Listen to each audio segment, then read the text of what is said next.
Ito na nga mga mangis, yung photomagnet machine na ginagamit ko is in-import ko galing ng Alibaba. Stick Pro yung brand niya, and this is my first time na nag-try from Alibaba. No background at all since ito yung brand or link na lagi nagpa-pop up sa newsfeed ko. Ito na din yung kinuha ko after checking na madami itong reviews at maganda yung naging experience nila. Nag-inquire ako, and then, yes, I tried it, and yeah.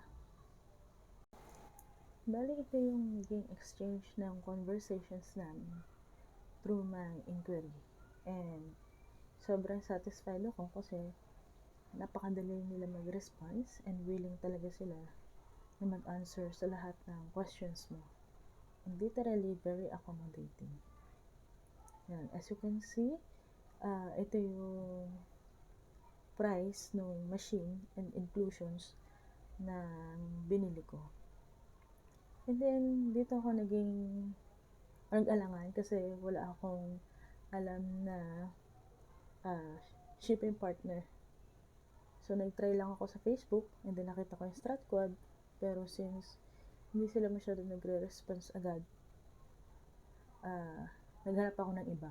So, nakita ko tong Cargo Boss, and nakakatuwa kasi si Cargo Boss, napakabilis nila mag-reply, and habang kachat ko to si agent ng Alibaba is kachat ko din si Cargo Boss. So, side by side, nasasagot nila yung questions ko, and then pinapasa ko lang kung ano yung mga infos na kailangan ng isa't isa.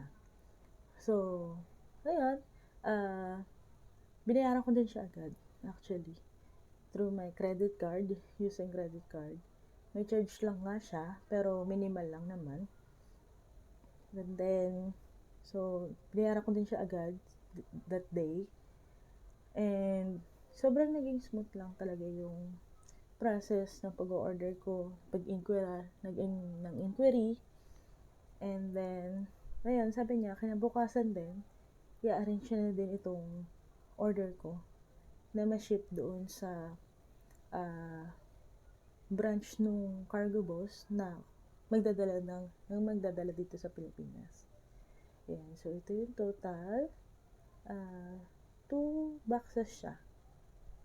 And then, yun, so, pinasa ko lang din sa kanila yung important note na binigay ni Cargo Boss para makarating din sa akin ng ligtas yung aking in-import na photomagnet machine.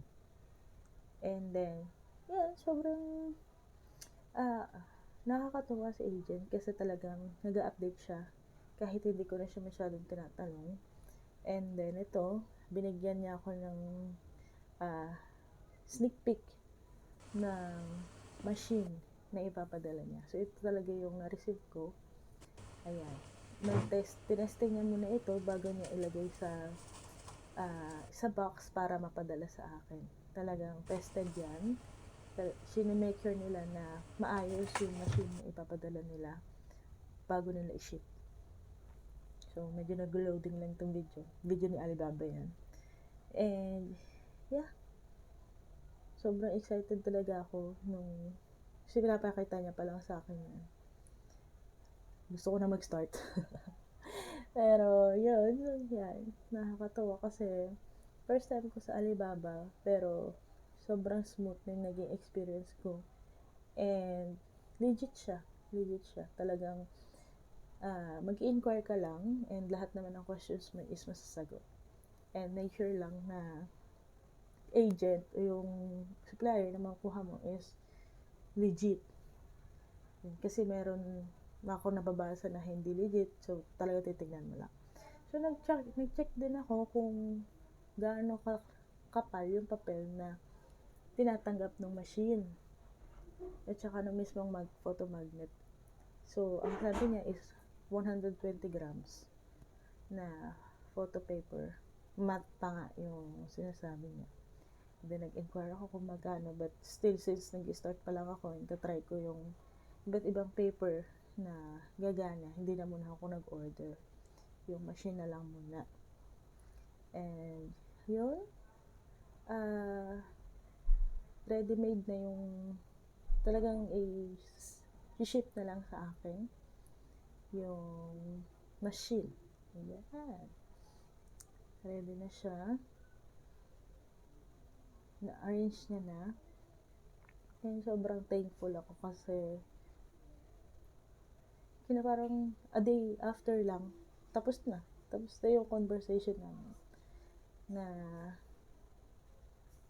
na-ship na. Napadala niya na doon sa sa magdadala dito sa Pilipinas.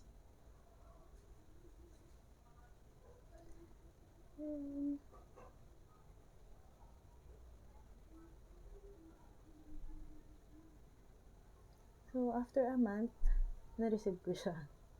And then, nag-inquire na din ako for the future na mag-get ako ng consumable sa kanila. So, ito yung amount at saka kung gaano karami. Ayan. So, 169 per 1,000 set.